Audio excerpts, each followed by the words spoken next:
Hello everyone, this is the podcast Vedic Talks, and I'm its host Mariya Grylyuk. Today we will speak about Devatas, and to dive deeper into this topic will help us Peter Warburton. Please, Peter, over to you. Can you introduce yourself a bit more? Yes, I have been working quite closely with Maharishi Mahesh Yogi since university many years ago. And I had the honor and pleasure of working close with Maharishi on many different projects, including his plans for education in the world, his deep exploration of the Vedic knowledge of ancient India, including Upanishads and Bhagavad Gita and Brahma Sutras. So diving deep into knowledge, expanding on the horizontal level in education. I also worked for many years. One of my responsibilities was Maharishi's press secretary. So it was my job to keep an eye on world events and report those to Maharishi. And Maharishi looking at things from his very enlightened perspective, which means not caught up in the detail, not taking sides, actually looking from the level of consciousness at the world going on around us, and always deep insights into what was going on. The news media tend to be very coloured by the owner of the news media. If it's British media, they have a certain viewpoint on the world. And if there's a viewpoint, they may think, we're actually telling the news for what it is, but it's just a viewpoint. Same with USA, same with Russia, with China, with India, Africa. You get a different view of the world. In fact, if you want to open your mind, listen to those different radio stations reporting the same thing. And Maharishi had the insight into what was really going on. Now, what that means is activity in life starts from the level of the unmanifest. And the unmanifest, that a unified field as is discovered by modern science, on the level of consciousness is pure consciousness. Normally our consciousness is directed outwards through this or that. In the Vedic tradition, you learn techniques to identify pure consciousness.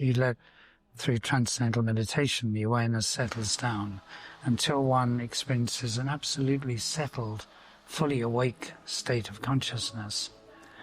That is what Transcendental Meditation is opening, and when that happens, the body rests, the brain waves become more coherent. So many changes in the physiology corresponding to that mental experience. Now, that field of consciousness, from the point of view of modern physics, but also from the point of view of ancient Vedic science, as Maharishi has brought it to light, that field of consciousness is actually the fundamental field of life. And everything, in fact, not only is consciousness the fundamental field of life, but everything in existence is a wave of that field of consciousness, which we can contact within ourselves. But through meditation, we discover that inner field of consciousness, our own individual consciousness, is actually the consciousness of the whole universe. Everything is within us. We don't find God in distant skies. We find God within ourselves. That's the key teaching of every culture and religion in the world, that actually real knowledge, reality, is to be found within ourselves. It's not in books. Yeah. Books just go on forever. If we speak about God, yes, many people misunderstand Devatas and they think they are the gods. So maybe you can explain a bit more to the audience what exactly they are. God is a word that people... God is a word which is used in many different ways. The word religion, which is where you normally find talk of God, the word of religion it comes from the Latin religare, which means to contact the source, to draw back to the source. And religion is really, ultimately, it's the science and art of discovering within ourselves the field of the omnipresent, omniscient, and omnipotent. That's the field that all religions are aiming to discover. Now, that's a field of enormous bliss and happiness and fulfillment in life, when we can really contact that. What is the reality of God? Well, that depends on what you know from your tradition, but the actual reality that Maharishi talks about and the Vedic tradition talks about is a universal quality which is available to followers of any religion and all religions. In fact, there was a British Catholic priest.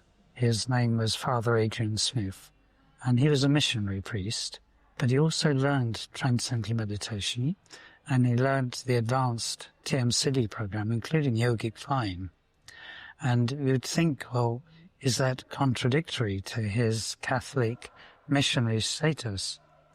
He pointed out that obviously TM is good for Christians or followers of any religion because you eliminate your stress and you're able to be more generous, more charitable, more supportive to other people because you're more full and relaxed within yourself.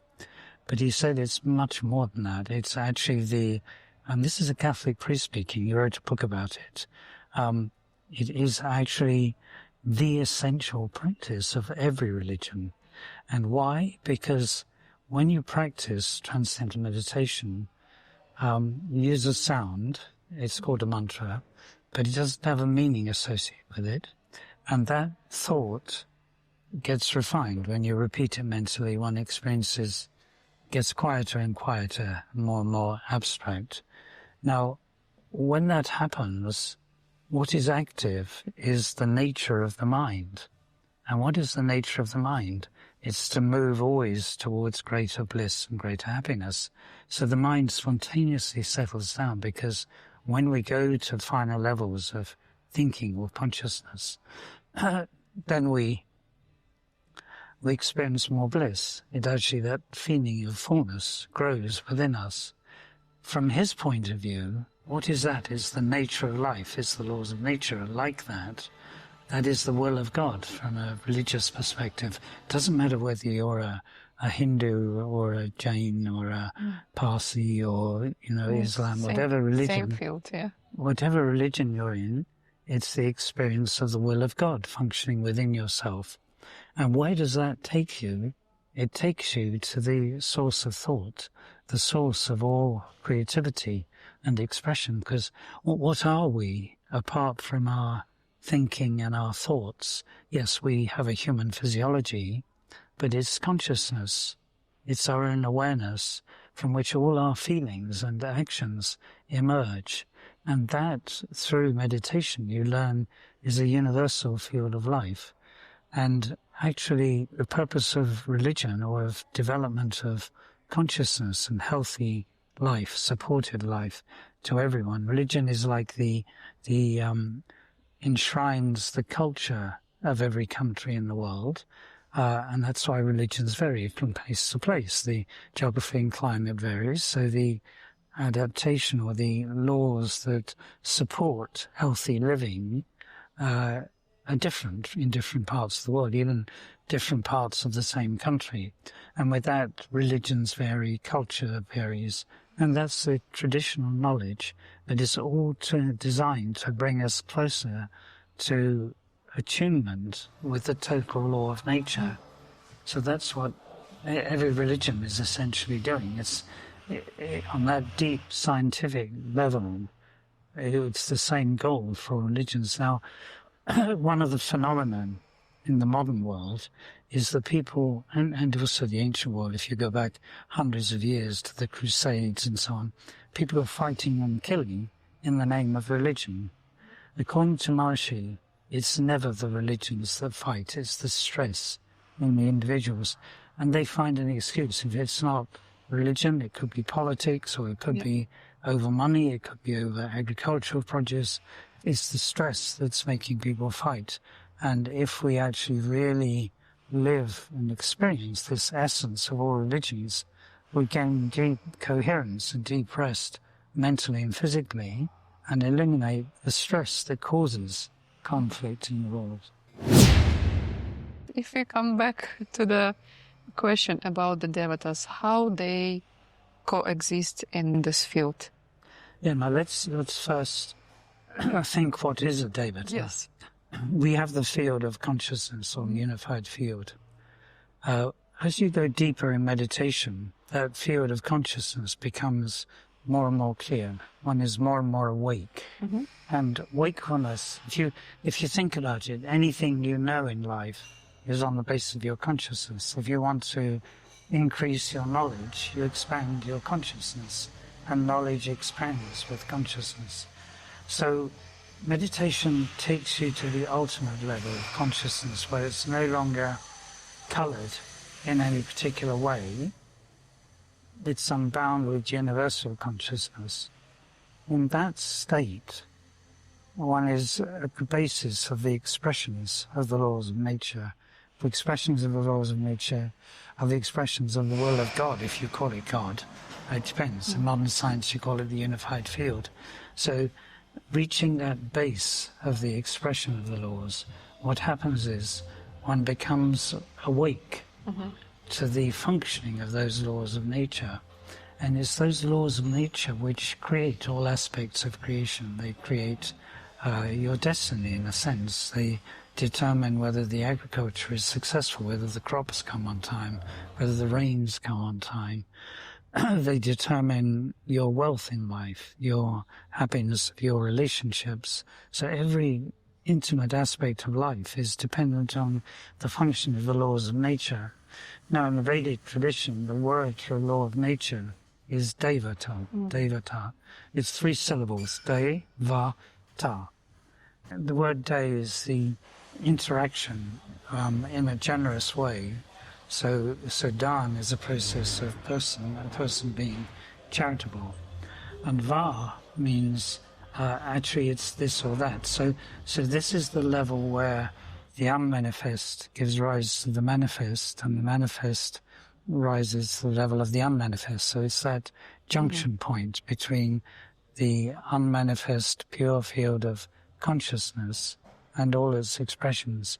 And ta means actually is the totality of unmanifest and manifest. So Devatas sit on that gap between the level of pure consciousness, pure wakefulness, and the expressions of the laws of nature. And there are, millions of actual aspects to that, so millions of Devata. One can think of it like a hierarchy. At one level it's dealing with everything, manifest, unmanifest, the whole universe. The next level, say, the solar system or the galaxy, and then the solar system, and then planet Earth. At each level there's a quality of natural law. Each continent there's a specific, Africa's very different to North America or to Australasia. So there's different laws of nature. Then you go down to the level of the country, and even within the same continent, such enormous variety in nature, in language, in culture, and so on. Then you come finally, you get to the level of the city or the province or the region, and then you have the village, and then you have the family, but then we have our own body, and there's a different law of nature governing the heart or the liver or the spleen or the lungs or the brain. So like that, there's a whole hierarchy of the administration of natural law. Every law of nature is a Devata.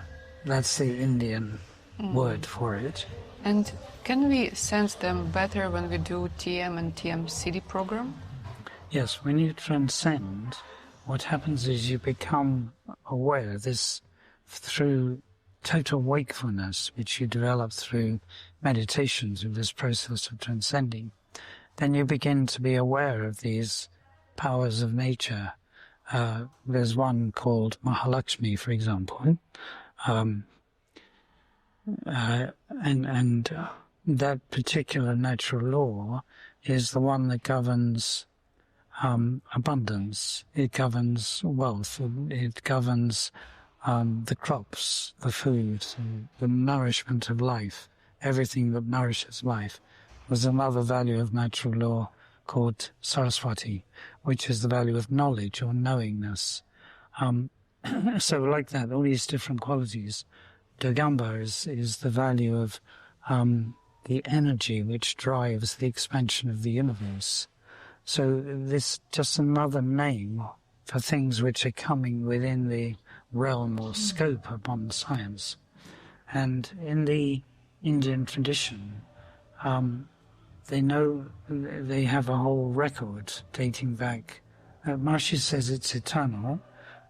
Probably it was written down 5,000-10,000 years ago, but it's a whole science. It's not an art. Well, it's an art in how it's applied, but it's a science in terms of the knowledge. That's why it's called Vedic science. Veda means knowledge, and this is total knowledge, and this is the science of total knowledge.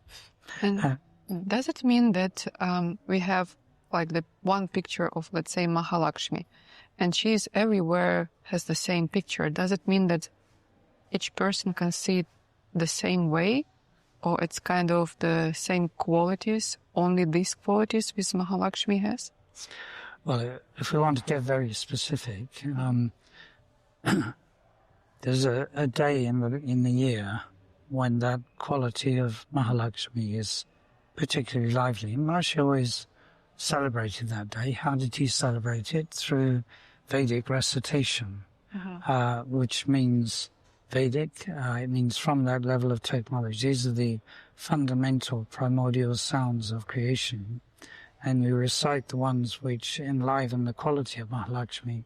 Then you enliven Mahalakshmi on a universal level, which means, the crops are more abundant, the weather is more balanced, people have what they need for their comfort and progress in life. Now, this involves the recitation of mantras or sounds, primordial sounds, in the Vedic language. And there are expert families of Pandits, they're called, who know and recite these sounds. They practice Transcendental Meditation, the TMCD program. They live very pure lives. And from that level of clarity of consciousness, power of consciousness, they recite these sounds which will enliven the quality of Mahalakshmi or Saraswati. Now, your question is, if you look on the internet anyway, you'll see images of Mahalakshmi. Is it that she's somehow wandering around looking like that with four arms and sitting on the lotus and with elephants, white elephants in the background or whatever? Mahalakshmi, Maharishi takes to this fundamental level. Now it is represented in those photographs and in those paintings, and every element in those paintings is described in the Vedic literature. There are sounds that describe Mahalakshmi, say, or describe Shiva. Those sounds have forms that correspond to them, and those forms correspond to what's in the paintings. But this is on the abstract level of life, and they are qualities of nature which run through the whole of nature. So on one of these great celebrations of Mahalakshmi, Maharishi described his experience of the appearance of Mahalakshmi, with how successfully we have enlivened Mahalakshmi. And he quoted a verse which he had the Pandits recite many times from the Srimad Bhagavatam, where out of that ocean of the self, Mahalakshmi appears like a streak of lightning, and it bounces against the mountains. And what he experienced was that quality of Mahalakshmi doesn't mean necessarily the image, but that quality of Mahalakshmi spreading from where that celebration was done. There were well over 1,000 Pandits reciting this verse together. And he said that he experienced that quality touching every single home on the planet, and with that influence the world would never be the same as it was in the past. And does it mean for the individual that he can perform a yagya to enliven specific qualities in his life? Now, what is yagya is the question. Yagya is this field of consciousness that we spoke about, of pure consciousness, of absolute consciousness. How do we evoke certain influences to come out of that field? And there's a whole science of how to do that. It's in Dharma-Veda and also in Atharva-Veda. And it gives very precise prescriptions that the Pandits, and there has to be a certain number of Pandits, they do these particular mantras, and they make certain offerings, certain movements with their hands, and so on. And the effect of that on that level of consciousness, because remember they've meditated in advance, so they're doing it from a level of very settled consciousness, they can create an effect on the laws of nature.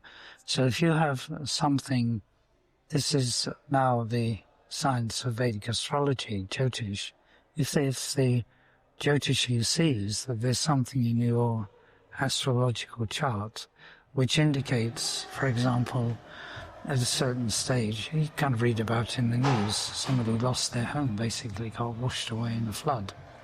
They would see that coming in the chart, and they would prescribe a yagya to neutralize that past karma.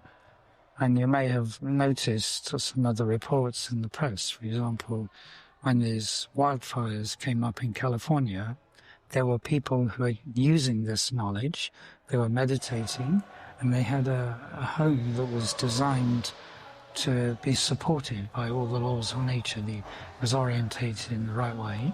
And you'd see the photographs are everywhere, how the fire burnt down everything in the surroundings. It came to the fence, the Vastu fence, and the fire stopped. And the whole thing is completely untouched by that influence. So that was that's the power of Yagya, to redesign the relative expressions of natural law. Thank you, Dr. Peter, for this wonderful beginning of our talks and for this very deep knowledge what you've given to the world and us through Maharishi and Gurudev. And we will see each other again in the next series. Thank you. Jai Gurudev. Jai Gurudev.